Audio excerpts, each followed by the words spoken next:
Welcome, everybody, and a very warm welcome, Antoine and Jeff, our guests today. We have a fantastic session today, both in terms of the subject as such. It's about AI, but not AI one, let's say one more view on AI, but actually what I love in the work you guys are doing is that you're seeing AI from a very different perspective, not just technically as a tool and so, but as you're calling as an ideology. So it's going to be a very exciting discussion.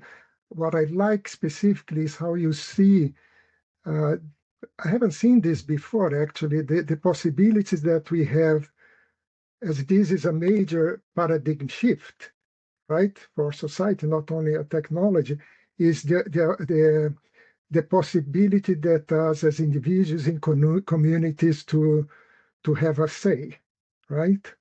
So I think this is very much at the core of the discussions today. One wish I have is this is going to be very interactive.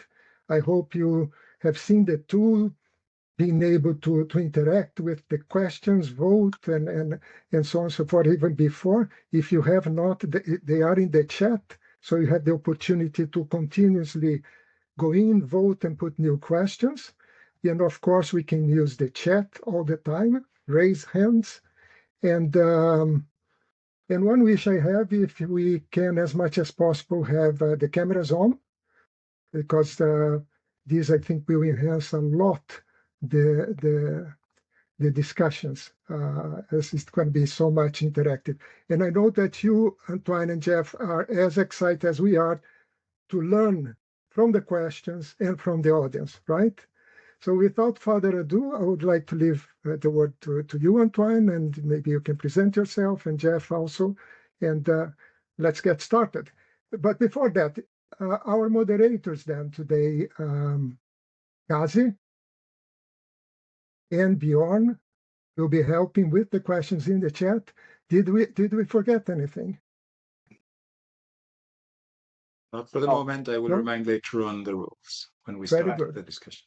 I know that Pascal cannot have the camera on because of his eating, perfectly fine, but otherwise, camera's on, guys. I know I'm a broken record. Antoine, please. Thanks, Gerardo. Thanks, team, for inviting us. Thanks, everyone, for joining. Very excited. So, introduction-wise, I'm Antoine, French and Swiss, halfway between many things, building startups or thinking a lot about philosophy with Jeff. And so together we wrote that paper. We got very lucky to be published a bit late last year.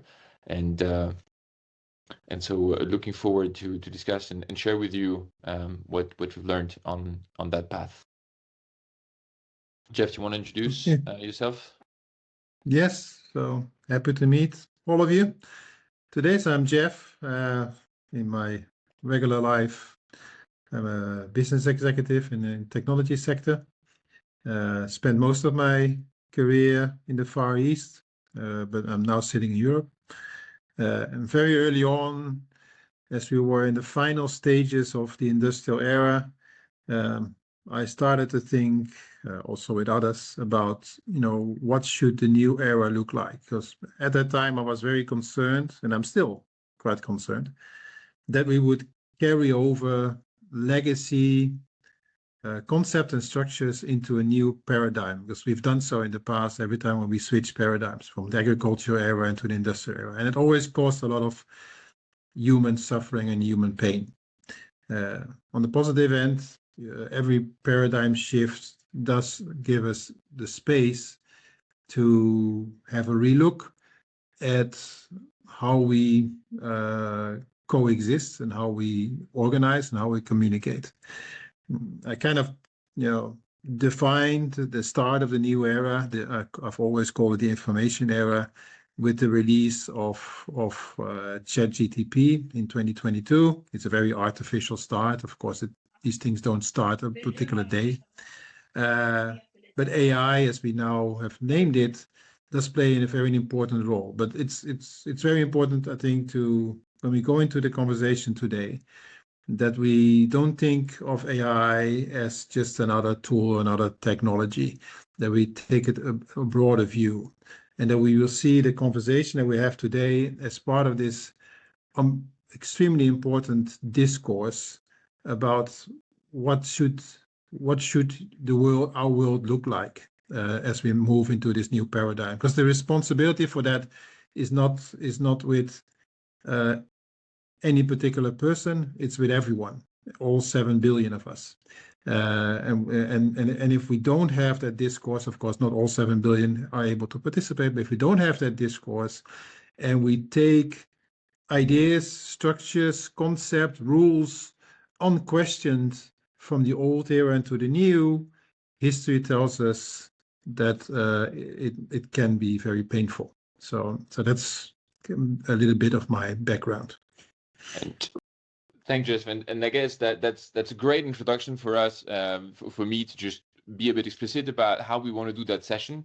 We want to eat our own dog food in some sense, and because of what Jeff has said, which is that we believe on the importance of civilian and discourse and the ability to debate, then it made no sense for us to try to just basically give you guys a lecture, right? Because that would be very much of a you consuming something that we say. It's not very interactive. It's not a discussion, and it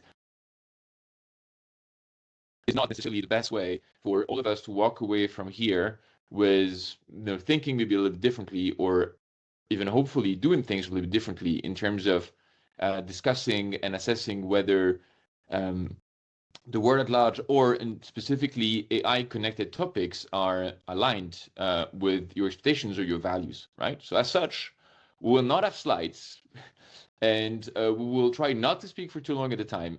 What we offer is, and what we want to do with you, is that we try to basically institute the first of such a civilian discussion about AI, right? And it should be animated by questions. As Bjorn said, there's a tool that we have set up in which any one of you can either ask questions or rank questions according to your preferences, what you're the most interested in. And what we're going to do to get started is to answer with a short number, 4 or 5 questions that we thought were elementary, so that we create a bit of a common language and we enable everyone to just access the discussion in most meaningful terms. We're going to try to make this as fast as possible, and once this is done, our dearest wish is to engage in a conversation with you and to debate, right? To be a bit adversarial and dialectic, so that we learn out of this interaction with you, and everyone basically learn, and we make progress together over assessing and judging whether what's going on is up to our values and wishes, or if we actually are not aligned with what's going on. That's the declaration of intent. Declaration of intent that we take. So let's get started. And just a reminder for everyone in the session. So Bjorn and I will be checking the questions in the polls and also in the chat. So in the chat, you can include follow-up questions on the ones that we are right now. Yeah. If not, what we will do is follow these first introductory questions, and then we will use the ones in the poll in the order that they are ranked. So that's how we will continue the conversation. But let's get things started. By the way, the questions will be timed. So I will remind if we are already over 5 minutes, in case Antoine or Jeff want a couple of extra minutes to finalize some ideas. But if not, we move to the next question. That way we try to have as many questions as possible. So let's get started with the basic one. And the title was AI as an ideology. So why don't we start from that point? What do you mean when you call AI an ideology? Jeff, do you want to get started? Yeah, okay, I'll take it.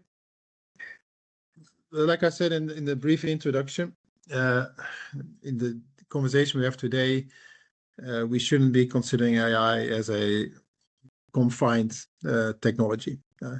What we need to look at is the discourse that in which this whole idea of AI is embedded, right?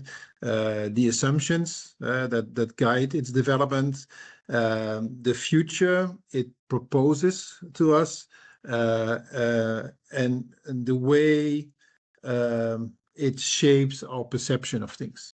Right? And this is exactly what ideology does. So ideology can be defined as a doctrine. That's not the definition we take here.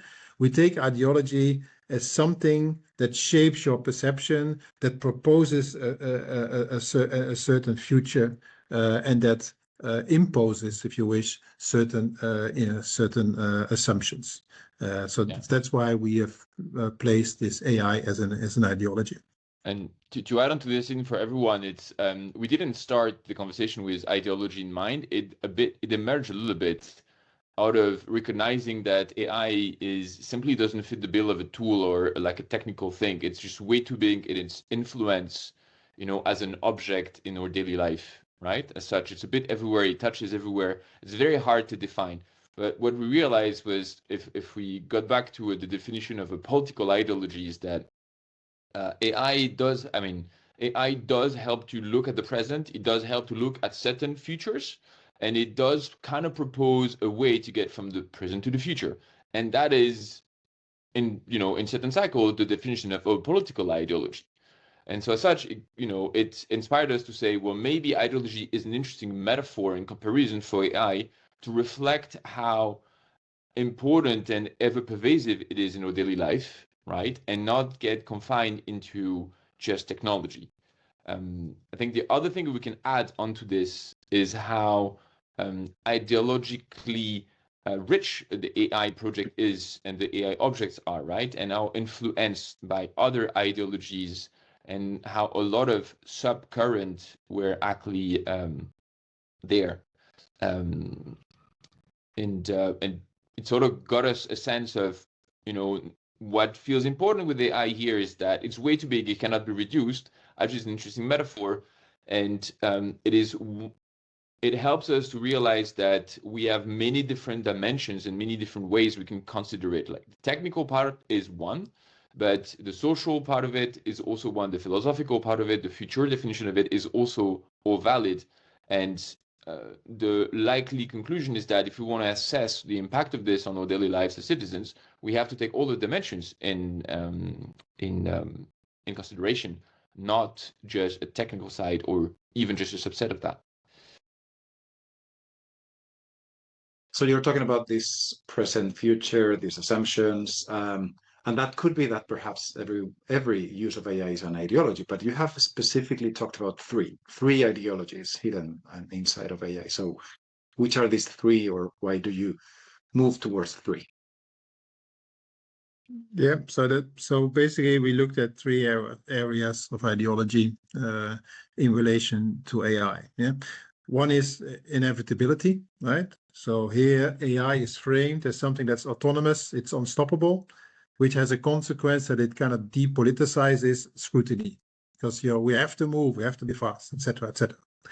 The second one is ideology of scale, which assumes that a concentration of compute data and capital is required, and that monopolistic control is prioritized over more narrow plural development. So that's the scale, right? Then the third one, the coherence, is much more about meaning. It's about coherence versus intelligibility, right? So it's about fluency, optimization, which is then prioritized or privileged over interpretation, ambiguity, and moral reasoning. So these are the three areas of ideology that we discussed in the paper. Yeah, and maybe as a pragmatic example, I remember that with Jeff, we spent a lot of time, and it triggered a little bit of project, reading a paper that the CEO of Anthropic wrote over a year ago, which is a bit of a declaration of love for AI and AI project. And that's the first artifact that felt quite ideological in nature to us, because it was very much a declaration of love to a certain future.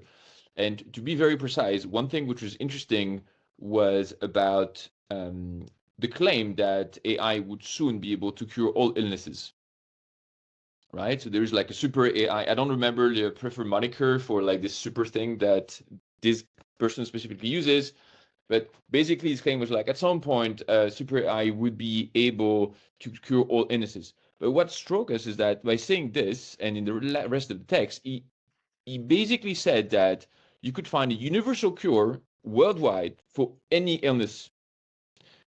And that's a choice, because there's nothing you could potentially do, which is to try to find local cure for a restricted illness, right? So you have less illnesses overall, but more variants of variations, I would say, of the cures, right?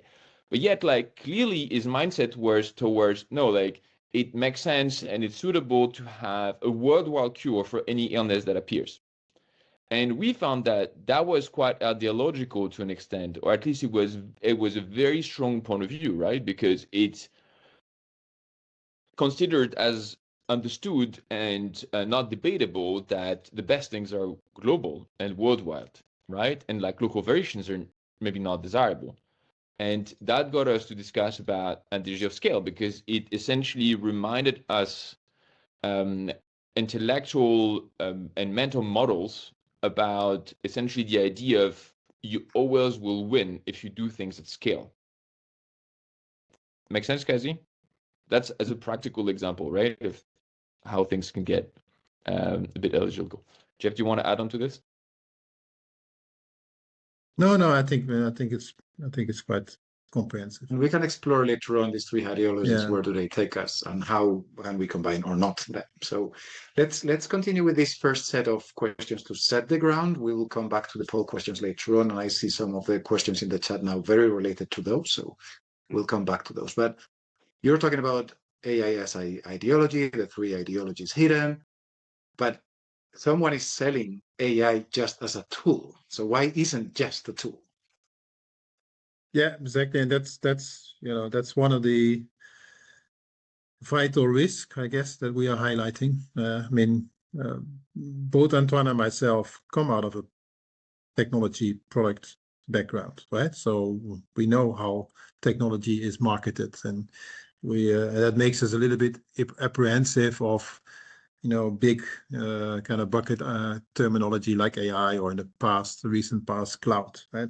Yeah, I think what we need to realize is that AI is not a single discrete tool. It's a whole constellation of systems and institutional logics. And AI is very much embedded, or will be embedded, in our structures of power and meaning, right? So, and it tends to amplify the logic of its deployment in those structures of power and meaning. So if we just take AI as a tool, as Microsoft Word or whatever, or Microsoft Teams, which what we're now talking to, we get confused, and we get guided into we assume that what we're dealing with is neutral and is just there to help us to do something. But we're talking about language here. These are large language models. We're talking about computing progressing that has a direct impact on meaning making. So if we are blind to that, we get guided by the deployment logic of AI, which, as I said, is not a single tool, but a whole constellation of logics and systems. So this is it's very, I think, if anybody would take away one thing from this conversation here today, I hope it would be that don't take AI as a single discrete tool the way it is marketed. It's definitely not. So, yeah. Antoine? Yeah, I guess two things I can add, which might be a little bit more philosophical, but nonetheless could be interesting, right? So Yuval Harari, that some of you probably know out of Homo Deus and etc., was in Davos last week, and he made a pretty interesting argument about this, saying, look, the thing is that when we made a knife, the knife had no agency about what to do with itself, including producing other knives, or deciding wood to murder, or whether to actually just chop carrots, right? The agentic AI typically actually is a knife that can decide all of those things pretty much on its own. It has a form of agency, which already means maybe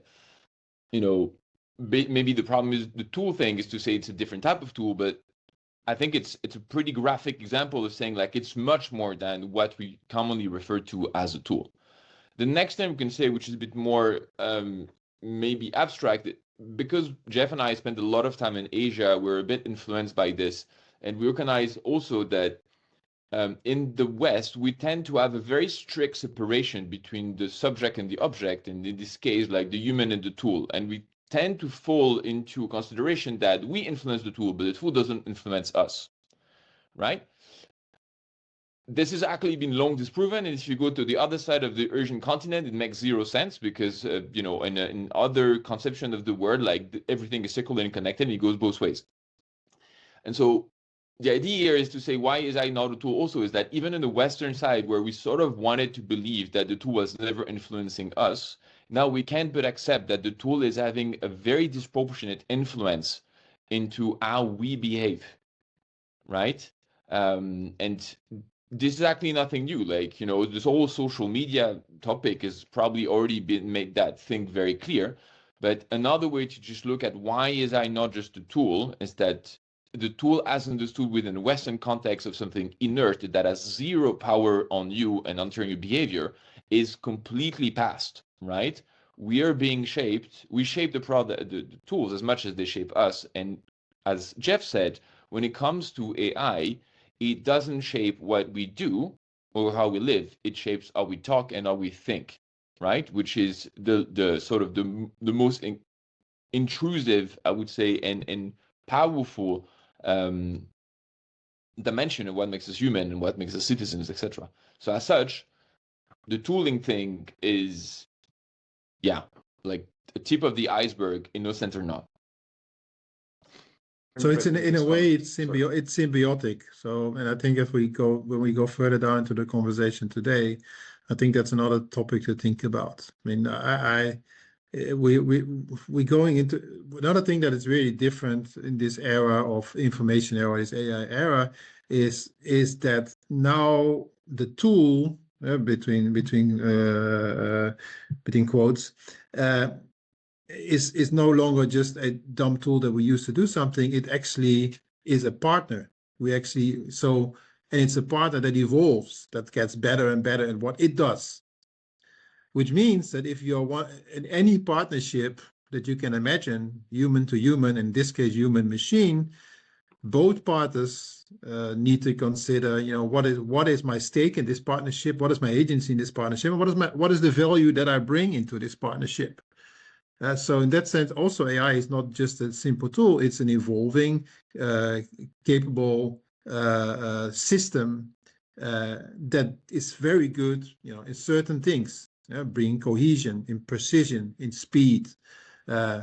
We as a human are very good at certain other things, right? And I think we will talk about this later. Meaning making, ambiguity, etc., etc. But in any partnership, if your partner is developing, you want to make sure that you're also developing, so the partnership remains in balance. And in our case, we want to make sure that as a human in this AI environment, again, we will need to drop the word tool, in this information environment, that we are able to not only to exist and survive, but in fact to flourish. And that requires some rethinking, because in the past we've been very much conditioned in the industrial era, where it was mass production, mass consumption. That was basically our world. Humanity has become relatively passive user of tools. And now this tool requires us to be an active participant. So I also would like to turn the tables a little bit back to us as humans. What do we? I don't have the answer, but how can we step up to the plate in order to thrive in this new paradigm? Correct, and to tap onto this, right? So a few things, right? So it doesn't mean that we want to anthropomorphize at will AI, right? Actually, rather not, right? So it doesn't matter if the partnership is the right vocabulary, right? I guess the perspective here is that it is not a tool as we know them, right? And we enter a structural coupling, if we want to be very technical, but like we enter a form of dependency and relationship with something, right? And we always have done this with everything around us, human, animal, nature, or whatnot. It is important for us to develop our ideas and our perspective to assess whether we feel that relationship is balanced and satisfactory in terms of what we want as humans, individually and as a group, right? That's what really matters. And to look back, Kasi, to like the question about ideology, right? What also here, how we feel it's a bit sensitive, although it's not specific to AI. It's like my hammer doesn't have much of an ideology, even if by taking the handle, I do access memory of all of the humans behind who have used, different type of tools to try to just like hammer shit and do whatever, right? But it's getting more and more obvious how the AI tools that we use are so influenced by those that make them, right? Maybe we're going to get a bit polemical here, right? But like the example of Grok and his very infamous lead is quite a case in point, right? Over like, it is very obvious and transparent that there is an ideology and a very certain point of view, which is baked in the tool, right? And so the relationship that anyone has with the tool working on whatever is absolutely influenced by a very specific point of view that you might agree with and not agree with, that you might be able to balance out in your relationship with this. Nonetheless, this is not a neutral thing. You're not using a hammer any way you want. You're using a certain type of hammer within a certain context that wants to do it basically like hammer certain nails and not others, right? So as such, the question about the tool reveals to us a little bit how ideological and different level AI we think can be. Just for as we promised to have 5 minutes top time, I will raise my hand when the 5 minutes are okay. I'm not going to interrupt. No, it's just for you to know that we are already over because the time. there are a few comments to bring up, I think, relating to this. Or yes, go for the comment. Oh, so first of all, you mentioned Dario, and he has apparently just published an essay with the opposite view. So he's already changed his mind. So yeah, only the fools don't change their mind, right? Exactly. No, I think it's a good thing that you change your mind. It's only in politics where you're not allowed to change your mind. Let me see, what was it when it comes to, let me see. So one thing was more relating to but maybe it ties back to a question on the history and how the impact is of this tool versus other breakthrough tools that happen in human history. Maybe we'll have that as a question later on. So let's leave that one. So let's just try to close this first part with very simple questions to set the ground. We'll go back to that question, Björn, and then we can come back as well to Alon's comment on ideology. Yeah. We have two very simple questions now to close this first part of setting the ground. You have talked a lot about the importance of partner or not partner, about the tools or not tools, and why AI is not just a tool and that has agency in which we have to do something about it. We have to make decisions on how we're going to use it and how. But we still have the use of all the technology that we've had before to replace and extend our capabilities of humans. So what, from an AI and ideology perspective, what's the difference between replacing and extending humans? Is it positive or not so much? Well, for me, the way I look at this discussion on replacing or extending, it's very much, if you look at replacement, it's really about role inversion, right? Where the human moves from judgment to supervision and to prompt work, right? And the system's kind of optimization logic then governs kind of the outcomes. That would, for me, would kind of be the replacement scenario. But if you look at an extension, and we use a case example in the paper from, I think, Estonia, there you see that it's much more structural coupling than human. Then basically it becomes human judgment coupled with the precision and the speed of the machine. And in my mind, and maybe that's a really bad kind of metaphor, but that's the picture that has formed in my mind. It becomes kind of a mental exoskeleton, right? So I mean, when you put them, right? So it's you who decide to run. It's you who decide where to run or where to jump. But you can now run and jump a lot faster and a lot more precise without falling over. But it's not the machine that does the judgment. It's you that does the judging. It's the machine that brings in the precision and the speed.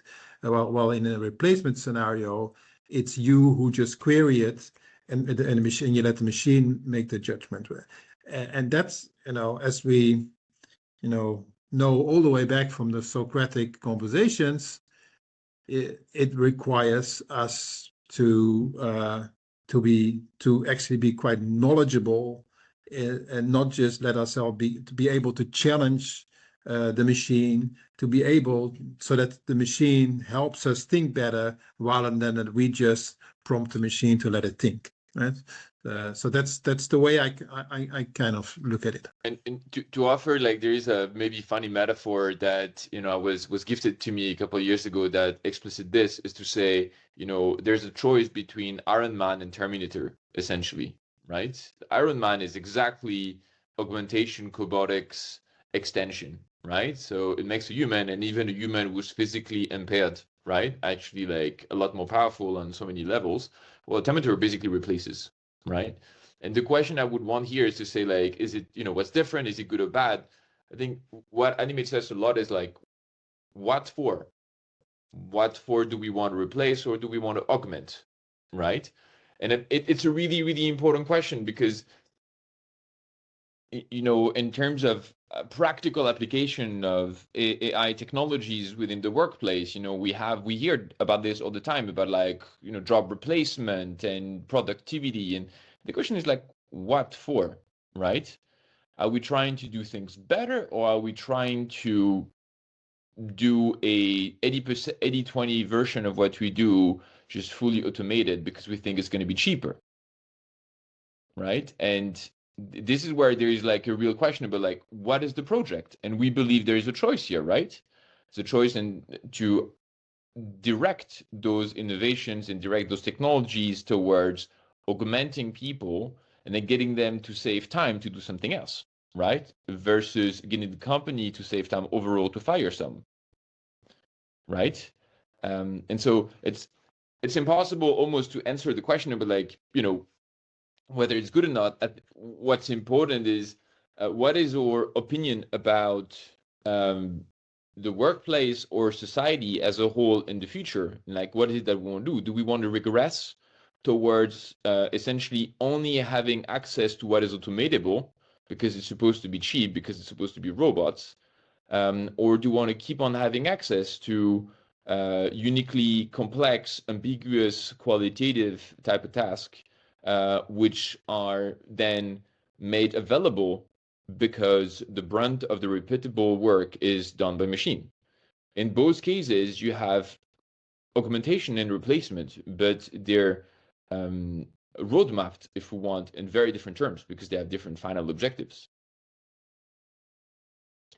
It seems that the majority of the market dynamics bring us to a lot of replacement, it seems, today.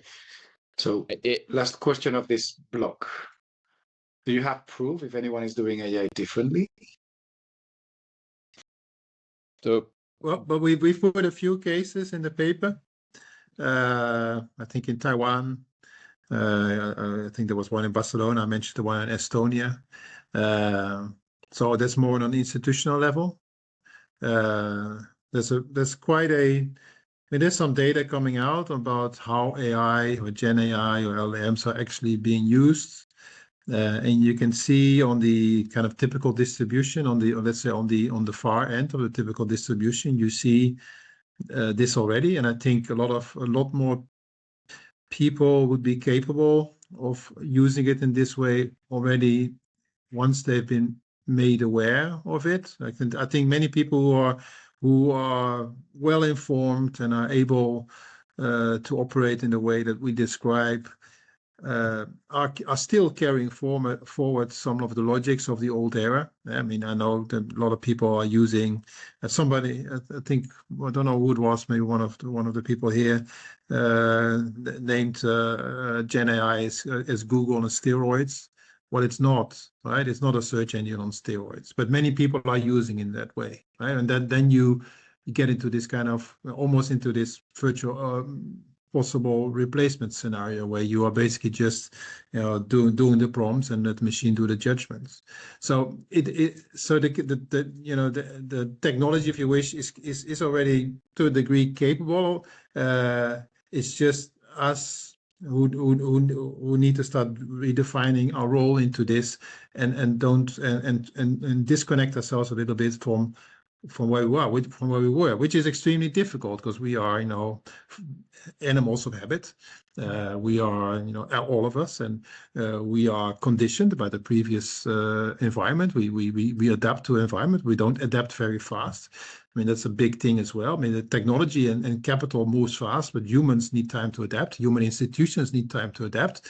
And the first big step of adaptation is always, and has always been, and will always be, awareness, and in this case, awareness, I think, of our own capabilities.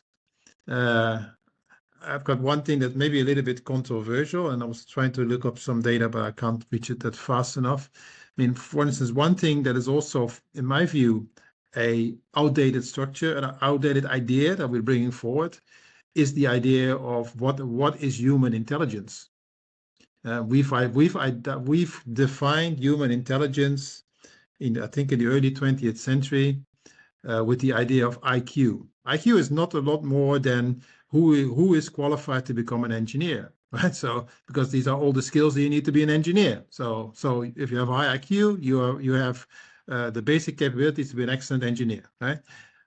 But human intelligence is a lot more because not everybody is an engineer. So I'm taking this as an example. If we take a very narrow view of IQ equals human intelligence, and then we see a machine that can count a lot faster and do a lot of these kind of tasks a lot faster than a human being, we start becoming anxious because the machine might be smarter than I am. The machine will never be smarter than you are because the human beings have, and I have a graph on that somewhere, have many different types of intelligences. And many of these intelligences actually express themselves in the physical world, right? So, which a computer can, of course, never do. And I think in that sense, we might not have used, we never in any period of time have used our full potential because humans always use the capabilities they possess in a certain environment in order to survive and to thrive. If the environment shifts, we need different skill sets. This is, I mean, I'm going to take this example anyway. I might go over the 5 minutes. There's this, I think it's in one of Graeber's books. Or maybe Jared Diamond's book, I forgot. He talks about native people in Papua New Guinea. You drop us, all of us, I think, here, in the middle of a forest in Papua New Guinea, we probably survive a week, right? That's it. You drop them in a forest, in an unknown forest where they've never been, and they will survive because they have developed the capabilities, the cognitive capabilities, to identify which plants are edible and how to survive. And that's an intelligence that we haven't developed because we are urbanites and their intelligence probably doesn't function in our environment. So as the environment shifts, we need to leverage more of our capabilities. And again, that's already in our software, it's already in our brain. It requires awareness in order to do. And these are intelligences that the machine doesn't necessarily doesn't possess. Right. I think we diverged a little bit over consciousness and what makes it different from machines, and this is great. I just want to, guys, to come back to your question. We'll extend for a few minutes about who's doing things differently, right?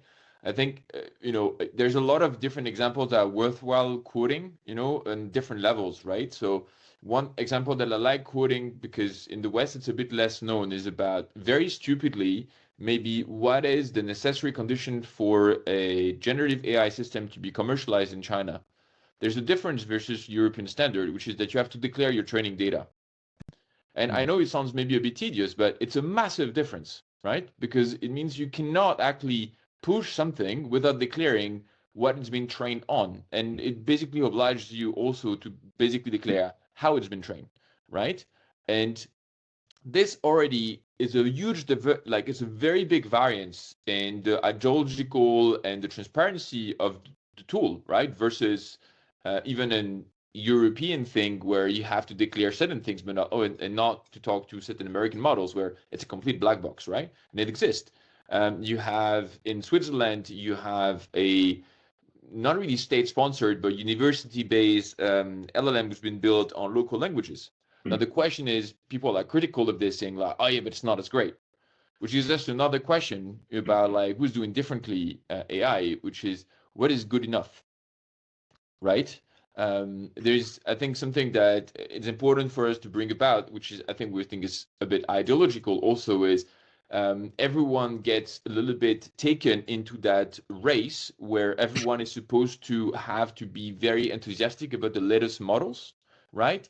And, you know, it sounds to me, and it sounds to us exactly like this marketing pressure that Apple is so good at doing about everyone having to buy the next iPhone, right? Although technically, it's less and less clear how iPhone, I don't know, 17 now probably is different from iPhone 16, right? It's less and less the case.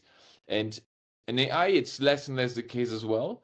Yet, the discourse around it is that you have to be like, you know, at the top end, right? The most at the boundaries. The reason I'm saying this is part of the reason we tend to put less attention on alternatives is that they also look technically maybe or on the top benchmark less productive or less, let's say, good than the latest models from, I don't know, like OpenAI also.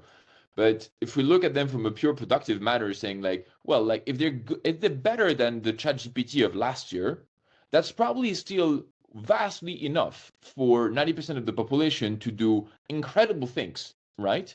And this is in this case would be a Swiss hosted with, you know, the 4 national Swiss languages model, and that actually gets you to be sovereign to a large extent, right? And at least if you're under the bias of someone, you're under the bias of the university professor next door, not someone on the other side of the pond, if you're European, right? That is already different, right? And we're not even talking about applications yet. Kazi, I'm going to stop here. I just want to put I just want to put one extra, because I think it's very important, and I think we mentioned it somewhere. I mean, because Antoine was just talking about, you know, the different geographies, and we've got these 3 big AI wages, right? We've got China, we've got the US, and we've got Europe. Right? I don't want to go through that all 3 now, but I just want to talk a little bit about China, just answering to talking towards your question, are people doing it different? This is not in the context of who does things better, it's just different, and I want to make sure that's clear. If I look at the AI application in China, implementation in China, first, they are by and large open source, which is very different from the Americans and what we are using here. But second, AI in China is very much embedded into the infrastructure, right? Smart cities, smart everything. So it's embedded. It's not so much the adoption by consumers, by individuals, is much lower than it is elsewhere in the world, because people still get their information essentially from online forums. They stick to that. So they have all these all the tools available there as well. They can ask all the questions to the Gen AI, but the Chinese consumer is much less willing to do that. Well, it's much more embedded into the infrastructure. So you can already see a different way of dealing with it in different cultural setting. And if we later on we might go into the geographical differences. I find it very interesting, because I think if you look at the 3 big blocks, you know, they all have their dark side and their light side. And as always in humanity, if you combine the light sides together, you get a pretty complete model. But you know, if we don't, we get pulled away by the darker sides of the models in place. So yeah. So also, like I said as well, if we take end of 2022 as the official starting point of the information era, it's we're only in 2026. So really first innings. So it's hard to say, look back at what people are already doing. We need to design this as we go. The only real historical reference that we have is in the previous paradigm shift, and every time we ended up in a bloody mess, right? So I hope we would like to work on not going there this time. Great. Very interesting, and a lot of discussions also with when it comes about ideologies, places, and models. There was a very interesting discussion in the chat about your Iron Man versus Terminator type of model, connected with driven by individuals, money, and companies. There was another one related as well with countries. So there's a lot of very interesting side discussions in the chat, but we have prepared some questions in the tool. Are you okay? We start with those, and we try to see which ones we have in the chat. Yes, and thanks everybody for being very active. That was fantastic. Some of the order has changed in the it's changed all the time. Exactly. Oh, it's dynamic. I didn't realize that.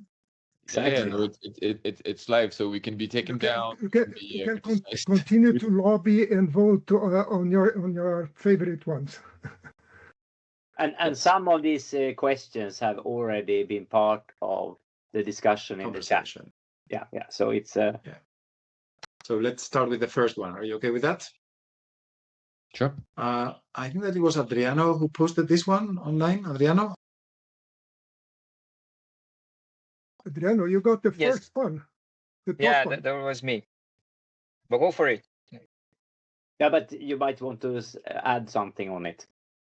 I think just ask. I think the question is quite straightforward. I think ask it, and if there is a need to complement, I will do it. Let's go for number one then. Seems to be the winner. So I'll pick it up first, perhaps. So yeah, I mean, there's definitely some similarities there between the examples mentioned here. I mean, writing and printing, internet, they all had, they were all mediums or media that were embedded in how we create and communicate meaning. So there's, there's definitely some similarity there. One thing that I mentioned earlier on is that AI is a bit of a misnomer. I think we should really look at a paradigm shift like the shift we had from being hunters gatherers into agriculture, from agriculture into industrial, from industrial into post-industrial information era. So we need to look at AI is kind of a symptom of that or an expression of that, but it's not the only expression. I mean, the fact that hyperconnectivity, for instance, is also an expression of that, right? So the fact that we are all very connected, constantly connected with everyone. I mean, I'm also old enough to, when I was a kid, that picking up, the phone hanging on the wall and dial a number and get somebody on the other side of the world to pick up was like, calling an alien, right? That's unimaginable now, right? So this hyperconnectivity element is also important. Fundamentally different for me. What is very important is that acceleration, speed. That's why I made a point of that earlier on. This will accelerate a lot of speed in our communication, in our meaning making. And if you have a faster car or you need a different infrastructure, different types of roads in order to make driving safe, in our case, it means also different kinds of governance, because the governance for a slower age will not be the governance for a faster age. It probably will mean something, and I don't know what, and I don't have the answers, but it will for individuals as well. If you're in an age, if all of a sudden your speed accelerates by such an extent, like this exoskeleton example that I gave, you probably also need to start some way structuring or governing or ritualizing your life a little bit more as well. Otherwise Otherwise, you just, you become like fireworks. You just burn up like that, right? So I think there are a lot of repercussions from the incredible speed acceleration that we are going through, moving into this computerized information era. And to illustrate this, maybe because I just find it a useful metaphor, so maybe it might be useful to some of you, right? In terms that we're talking about like how complexity is basically directly a function of like interconnectivity and speed, right? But to materialize this, some people have said like the difference between COVID and the Spanish flu is that it took 1.5 years for the Spanish flu to go from Spain to South America. It took 3 months for COVID to go from Wuhan to the entirety of the globe, right? Was the consequences that we all know. And so I think one of the things we say is like, regardless of what we think about what AI is inside, its effect on the world is that it's just making things much faster, right? Which then let us conjuncture that potentially the next whatever event comparable to like the Spanish flu or COVID will not take 3 months to go global. It will take 3 weeks. And maybe the next time it's going to take 3 days, right? And it doesn't matter what we think about what the tool is or whether it's good or not. What matters is that it is very unlikely, probabilistic speaking, that it's going to disappear or it's going to actually reduce interconnections or speed or complexity. In all probability, it's just going to keep on increasing. Maybe a little less, maybe a little more, I don't know. But it's definitely going to go faster than in 2021. And in that sense, like, this is why that's how we wanted to introduce this. I hope we made it well. Is like, we don't pretend academically that this is a paradigm shift, right? I mean, I don't even know what a paradigm shift is because, you could all disagree with Thomas Kuhn or not know who he is. And, we will be there for 4 hours, right? What we're saying is that it's a useful metaphor to think of this as a revolution, a paradigm shift, or a strong rupture. Because if you think probabilistic of the word and the trajectories, like, it definitely is making things go faster. And it's very unlikely that things are going to slow down, right?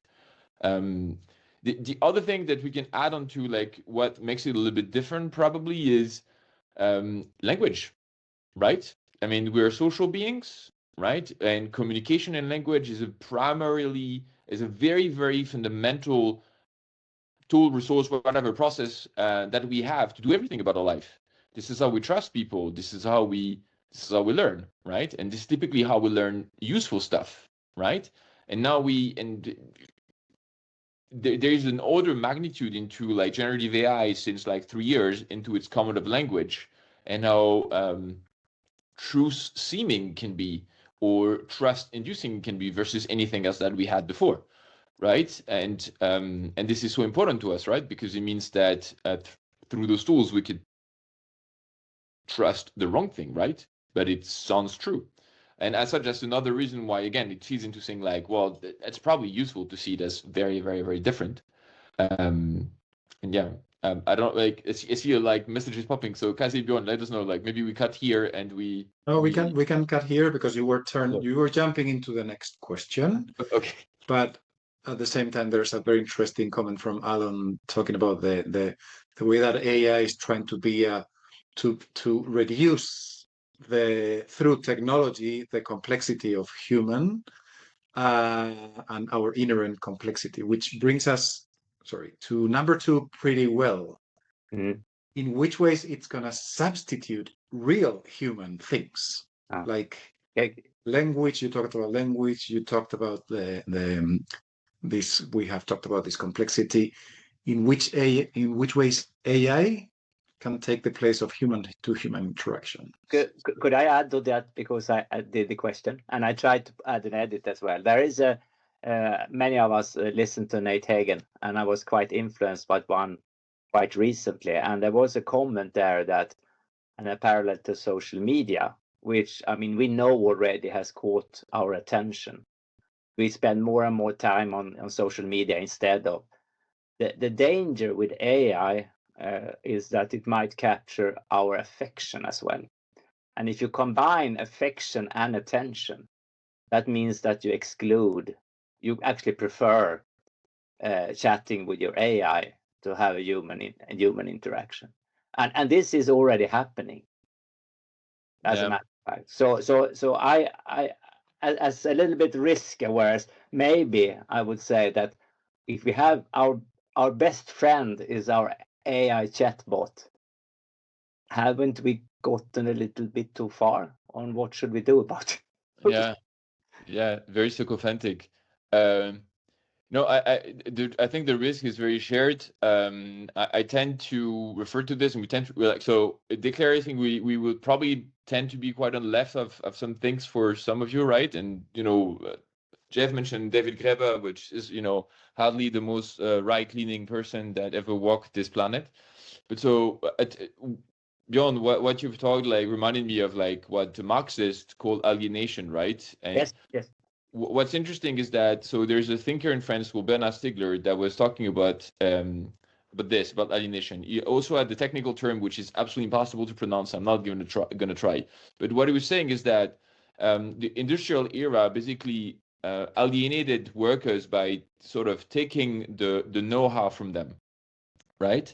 And the move on to this is to say what's interesting with what Jeff and I call the supermarket culture is that it took our know how to live from us through mass consumption and standardized products, right? And if you take a Marxist lens for what it's worth, metaphorically, those are two alienation, like those two things lead to a form of alienation, right? On two different things, what you do and how you live.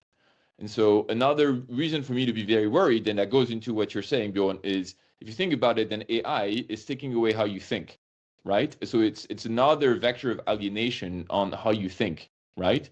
And how you feel is behind, in my view, how you do, how you live, and how you think, right? That actually crosses over. And so, of course, if you're being sort of alienated, again, quote, through the three variables of know-how, no live, and no think, it's almost inevitable that you're going to be very easily alienable from an emotional perspective, right? And so it's a bit grim as a comment, right? Because it probably makes your perspective even worse rather than better. No, it was exactly what I thought. So no, 100%. The anarchist joke is typically this: is to say, you can see where things are going wrong, where people in the same building, they will stop going to the door of the neighbor who's a bit noisy with a party, and will start to call the cops. Yeah. Right. And what it is exactly this. You sever human relationship in favor of a mediation. Right. That's an outsourcing process. Right. So you outsource something that is a friction, sort of, something ambiguous, something basically packageable towards this, like an anxiety. And the thing is that it is a self-fulfilling prophecy. Right. This is old news. Right? I think I need to add a little bit to that, though, Antoine. Because I think when you talk about this kind of human interaction, I think it's risky to look at that in isolation of, let's say, a technical environment, whether it's social media or now AI. The technology itself can magnify certain problems that are already occurring in society. So when we look at social media, because that's kind of the prelude to this, first it was an extension of the mass production, mass consumption. It was basically just another sales channel in a way, right? At the same time, during the 20th century, most of our social structures had kind of broken down. And this was not just because of economics, but many reasons, secularization, and many reasons why our social structures. So these are mutual enhancing forces that then get people to look for, let's say, joy and happiness in a different way, and for community in a different way. And then this kind of social media comes up. And then they look for it there. Yes, so AI carries that risk as well, probably even to a bigger extent, because while in social media, what you see is manipulated by algorithms, what you see typically is still either created or shared by another human being, albeit not a human being that you know, and of course a lot of fake stuff as well. Well, if with a broken down social structure, if people who also, because there's no social structure, have very limited self-awareness, they basically do not know who they are as an individual because they don't have a social environment that tells them who they are as an individual, then very easily they can get even further confused by a computer. And that computer, like we said before, that computer is driven by cohesion, by uniformity in a way, by trends analysis, so not so much about individuality so much. So so rather than fully separating the two, I do think we need to look at if we look at this, we need to look at a broader context. I make this point because not only in this kind of, let's say, call it social interaction between quotes, also in the broader utilization of our interaction with machine agents, it's very important that we start educating ourselves in a different way, and broaden certain areas of creativity, broaden certain areas of self-awareness. Because if you don't know who you are, you get lost on social media because you believe what you think you see in the mirror, but you might even get more lost when computers become agents.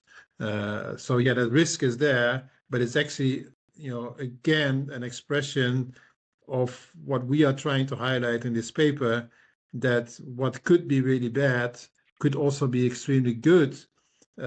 Because the vision, at least that I have, and I think it's somewhere further down the line, I'm probably jumping too fast, is that if we have a healthy civic discourse on meaning creation, on how to use this tool, about values that need to be in there, you will end up not with a humanity that looks like a green field of grass, very uniform, which social media to a certain extent also does, but you end up with a field with multicolored flowers. And AI is also capable of doing that, but it really depends on how the human interacts with it.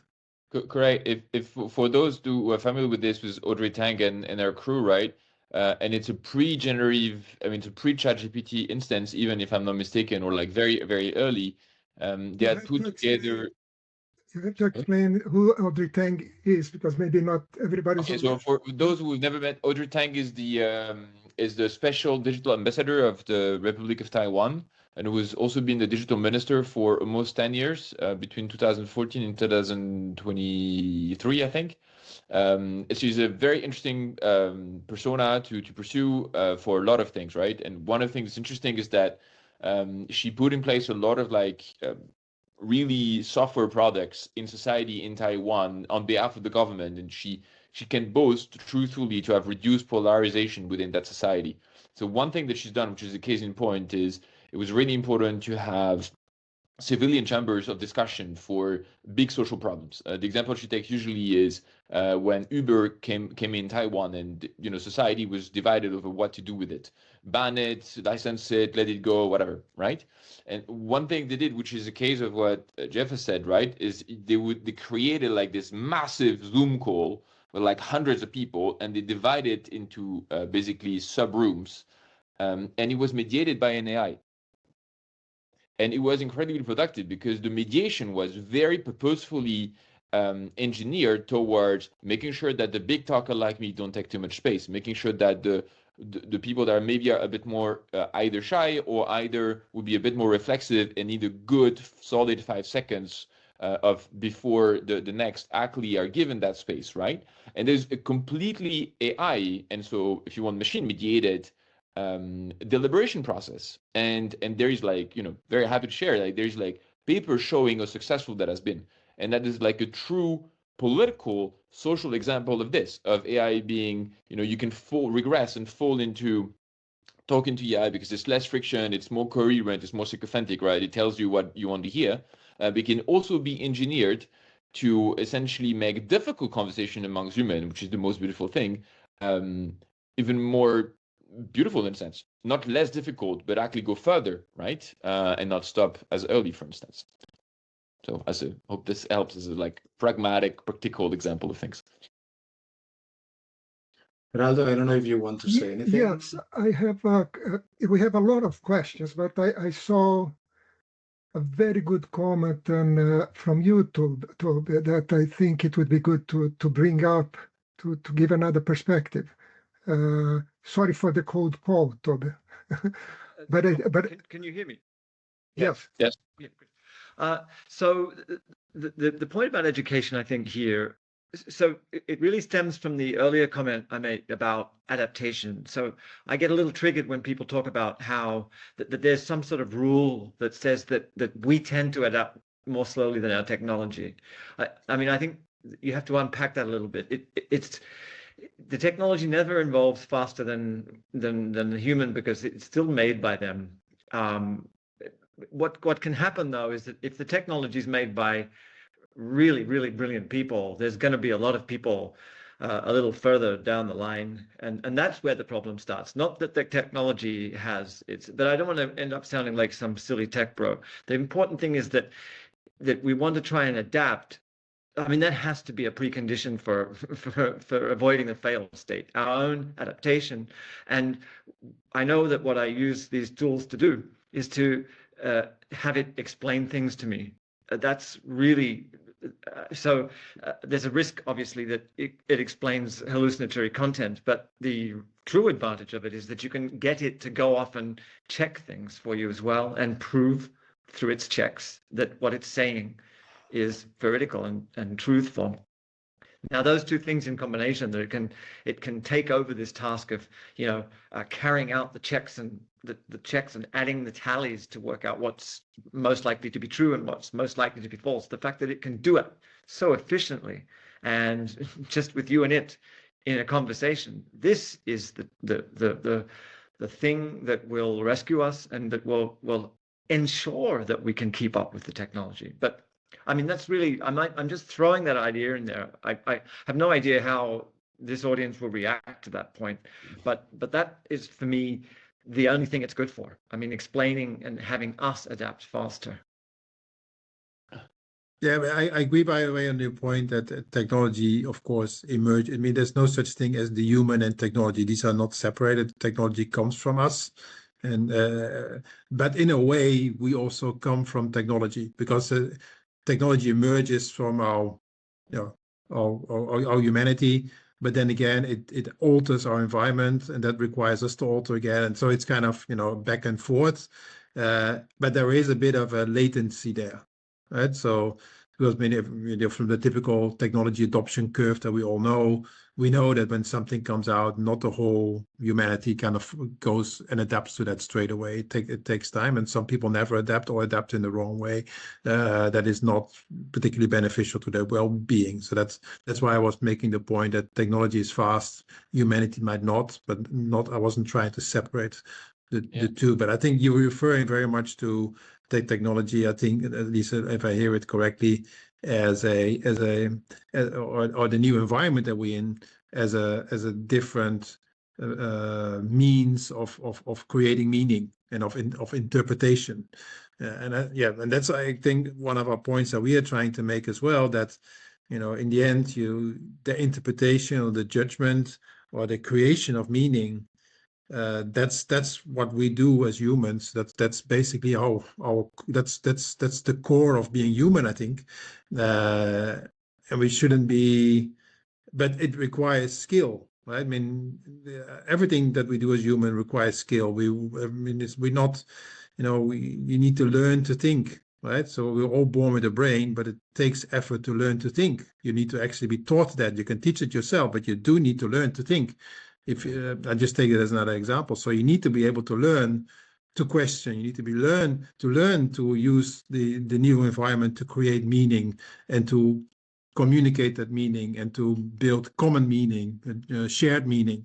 That was kind of my point there. So I think we're very much on the same page there. And to tap on this, right? So I mean, part of what you're saying, Toby, also is interesting because it's very clearly like an ideological consequence, right? Because I feel that part of the underlying text that you have, there's the question of speed. It's like you have to adapt now or you're out, right?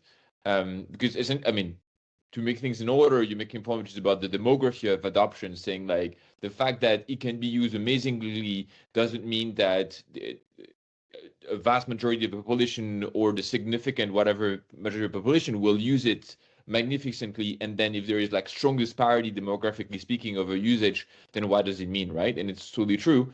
I think what's interesting is that this inevitability syndrome and ideology that we diagnose does translate itself into like, you have to do it now, otherwise you're out.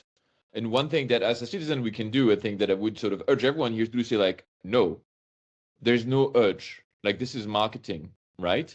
Like it's been 3 years in production. Yes, things have changed. Like, you know, there's been a lot of discourse. There's been a lot of prototypes. There's a lot of stuff, right? But I mean, my grandmother is still my grandmother. Like the world has not changed. Terminator is not walking this earth.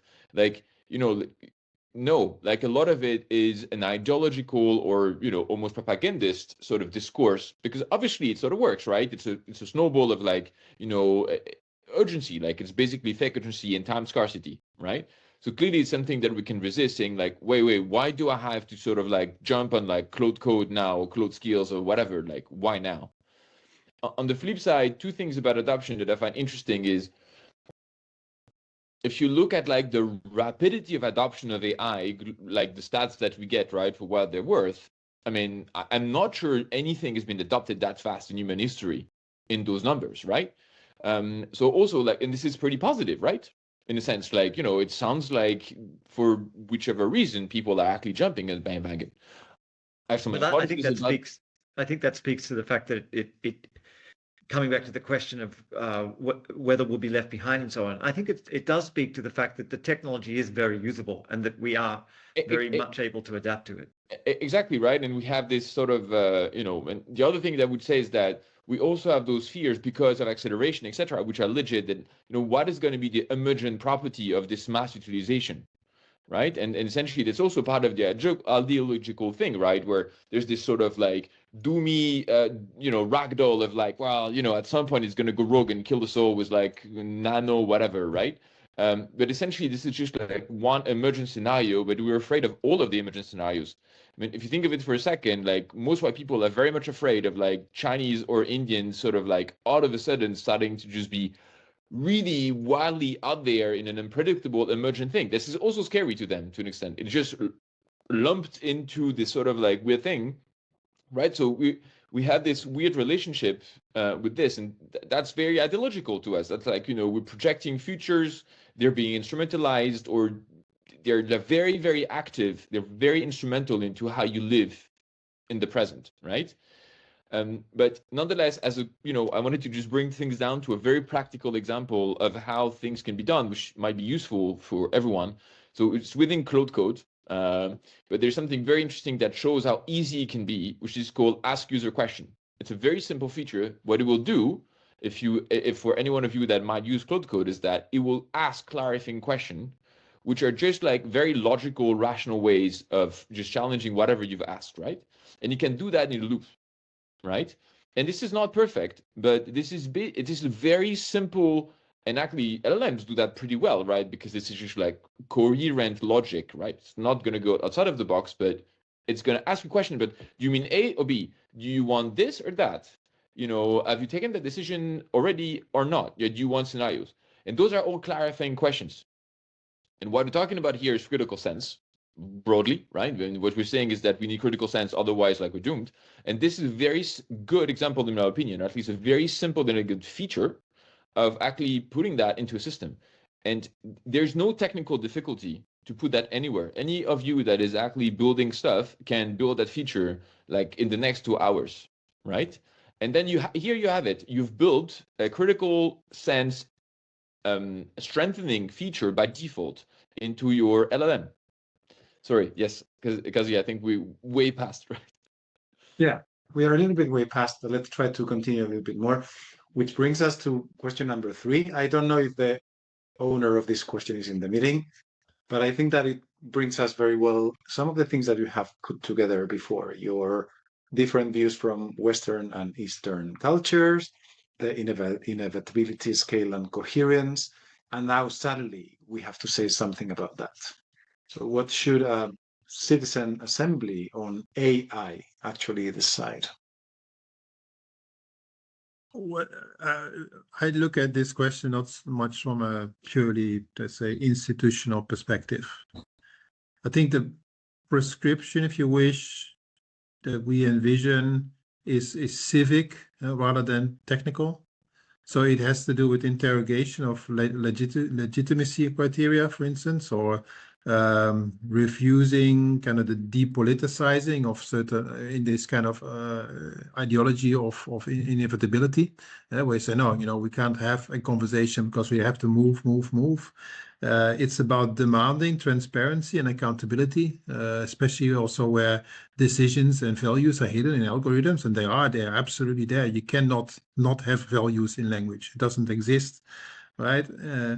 And for me, the overhanging vision is also, the technology, not just let's say the proverbial AI, but also additive manufacturing, increased bandwidths, all these kinds of things actually enable us to become a lot more decentralized. I think we should, my vision, I don't know, whether you all agree on that, is that, instead of maybe of using technology to climb up the tree in this highly consolidated world of the industrial era, where a few multi-trillion companies essentially decide what meaning is and what good is and what happiness is and what etc. is. The same technology can also allow us, to go to direct democracy, for instance. Audrey Tang talks about democracy as a social technology, something that can evolve. Our democracies are no longer working because political participation is low, and it just basically has just become ritualized, the kind of elections that you have frequently, and then put somebody in place, etc. I'm not going down that route too far, but I see this happening, by the way. We put a few examples in the essay, but I see it on the street as well. I do see people endeavoring to use the technology to be much more grassrooted.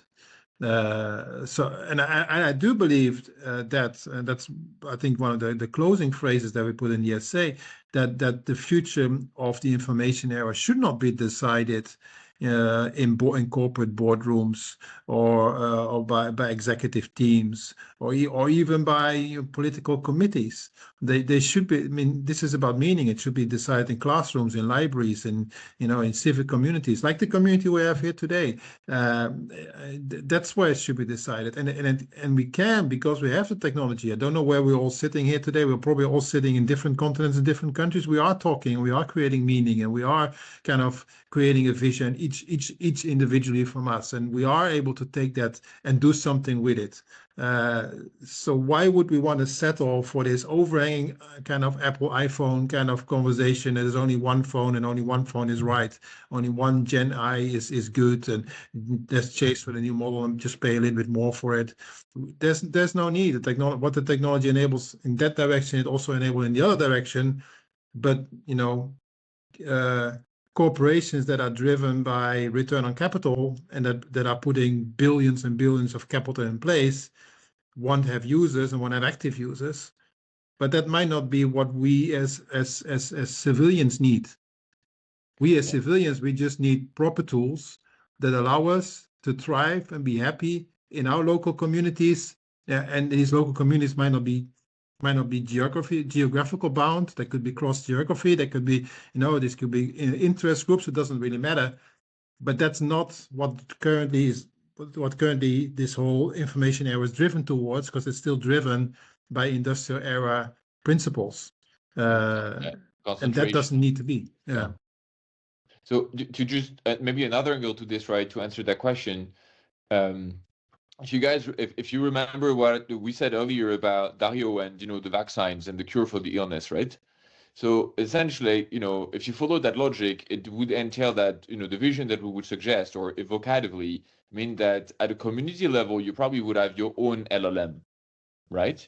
You would have a local instance. You would have basically your local thing, right? So I've said earlier, there's a Swiss one, but essentially, like, the advance of technology at the moment makes it so that it's very, very, very realistic to have the technology of today, very cheaply from a cost, electricity, etc. perspective locally within the next years, right? Because of, we're not going to go in details, but that's highly realistic, right? I can even, just as a backing point, I helped a company in France last year adopt something which is exactly this, like a local, very local, open source LLM system. They're gonna have their own thing, right? And it's a 500 people company. This is not like a, gigantic mayhem one.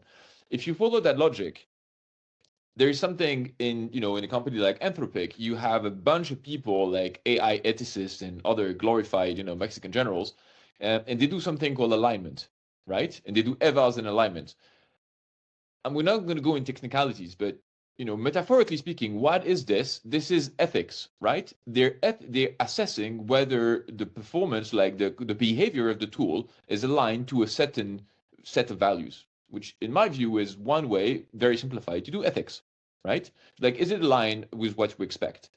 Essentially, our vision, if we combine both things, what we're saying is that, well, since there is no reason for communities, large and small, not to have their own thing, then why would they have to rely on a bunch of white PhD in California to ethically decide whether the behavior of that tool actually meets their local ethical criteria?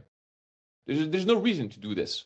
Like, and so as such, like, hopefully this is pragmatic and concrete enough. This is something that, the citizen assembly should do. And either it is at the tool level, which is quite general, or it could be at the utilization. Imagine that you start to use AI to help decision-making of any form of administration. Then, if this, then we could assess whether the decision that has been made or about to be made actually are ethically correct, right? It's a product of AI. And this is also something that we would suggest an AI assembly should be able to do. Because yes, I guess we've run over time once again. It's okay. I think that the rules were we have 5 minutes, but we but it's super have useful flexibility as well. But the idea is we still have time for one final question, and then I will ask you to kind of round up a little bit. Oh. It's up to you to decide number 4 or number 5, which are the ones that we can see here. If you feel more interested in one of the other, in one of the two, but let's try to. I will take 4 because it allows me to talk about one of my other favorite topics, which we did not include in the paper because we were thinking of doing it. It might be a future paper, and that's education. When I've made a point recently in another publication to relook the way we educate ourselves, and I'm actually talking about the educational system. I think that we have educated ourselves, especially as we enter the new world, in a too narrow way. And I've made a point that we should invest a lot more again on liberal arts as part of education, which has been disinvested massively over decades and still is disinvested massively in decades. Because Antoine and I are both lovers of philosophy, so that's in a way adjacent to it. If you want people to interact with a tool that allows you to really boost your thinking capabilities, you better make sure that your muscles are strong, your thinking muscles are strong, and that you are more, and that these muscle mass, it's not muscle mass because of your brain, but just metaphorically, is much broader development that you develop, that you don't just have a very strong right arm, but that you're like the bodybuilders, your whole body is strong, but then mentally. So, and that you have an education really focused on inquiry, on asking questions, on researching, on challenging. One thing, and you see this very much expressed on social media, we've lost, not all societies, but most societies have lost the ability to argue, right? This is part of our humanity as well. Our ability to argue.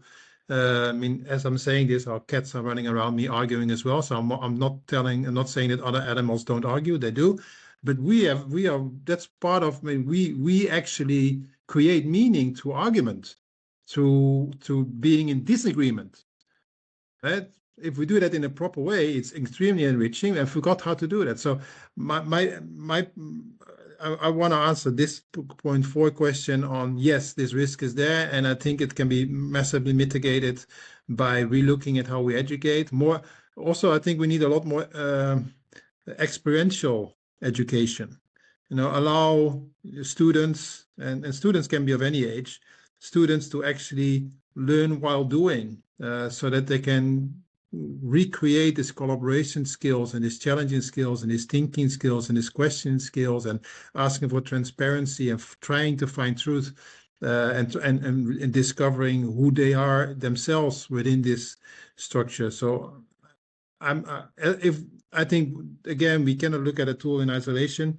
It's part of a complex system in which we are all embedded, and it's not just a matter of fixing the tool or fixing how we develop the tool. It's also a matter of fixing the surrounding social environment, and education is going to be absolutely crucial here. Yeah, the context is really important here, right? But I guess like one thing that comes to mind as like a keen follower of like Jewish thoughts and philosophy is it's this the family or the community context towards being incredibly critical and asking questions and challenging, right? And what's important is not to just glorify necessarily like this or that community. What I just want to put here is like there is a social context that makes challenging and actually being potentially sometimes aggressive intellectually very safe, right? So, and it goes under, right, this, and I'm going to go towards ideology here, as saying like if we keep on letting environments be created where there is no space to challenge, right, because we have no time and actually we all know it's the truth and it's whatever, then the context does not exist for kids or adults alike to just go into an argument, right, and a discussion. The second thing I would say is about humanities, etc. is, so the anarchist way would say like it's all figment of how large is your imagination, because the further it is, the more you'll be able to imagine a counter scenario that then challenges like a dogma, right? But another way to say this would be the interest of poetry, right, or literature, just because it gives you other figures, and your pattern, like as humans, we're pretty good at pattern matching and weird pattern matching. Like we misunderstand stuff all the time, and so we create links between items that honestly have like zero potential link. Just like we got crazy for a second. But what's interesting is that this comparison mechanism is very useful to sort of assess whether something sounds trustworthy, right? And so another way maybe like to share, right, that we figured out with Jeff into talking about this, to say it's not that we want people to study poetry for the sake of studying poetry. I mean, I'd love this, but we probably long past. It's sort of like, pragmatically speaking, poetry, for instance, will let you think in metaphors. It will essentially try to get you to find other very weird and adjacent ways to talk about the same thing, right? Which forces you to start to compare uncomparable things, right? Which is a very clear, non-numerical, and maybe you could say irrational to an extent way of comparing things. And we would basically offer that this is very fundamental to a critical sense, right? And as such, then if you educate kids or adults alike, this is important. So it's with context, muscle practice, but also like you need width, essentially. This narrowness, in a view. And again, like I'm going to sound very Marxist, right? Because if you over specialize, basically, you're going to make people unable to basically be relevant outside of the specialization, right? And we're saying nothing new here, because it's still about critical thinking, and this AI is actually not changed. That what is only has changed is the risk of abuse or of failure, I would say, a mistake. It's just dramatically amplified in impact. Geraldo, I see you've raised a hand. Yes, because I think we need to wrap up, right, Kazi? And I really want just to say some few words to thank so much you, Antoine and Jeff. Amazing session. And everybody for contributing with the questions before the session, during the session, things were happening here. And I'm just thinking the special thanks for changing the format. This is the first time we tried that in a 4D conversation, right? And if you think this is a very good asset you create here, Antoine and Jeff, this should be a living. We just covered 3-4 questions of a long list. So this could be a live, I mean, this is happening as we speak. So let's keep this in the community. And again, we are over time, but an invitation for the ones that are not part of the ForDue community formally to join us. So we continue that, because there are, I think, like you said also, Bjorn, sometimes the question is so much more important than the answer. So that's exactly what you created. And thank you so much, everybody. Kazi, the last word for you. Oh, the last word is for the Yes. two of you, Jeff and Antoine. Thank you so much. So if you want to share with us any final thought before we close, that would be fantastic. Well, from my end, I mean, I'm very grateful for the openness of the audience today, and and this is an example of the kind of dynamic that I think is necessary and is important, because out of the conversation, new things emerge that none of us was able to think of before having the conversation. So I'm very grateful for that today.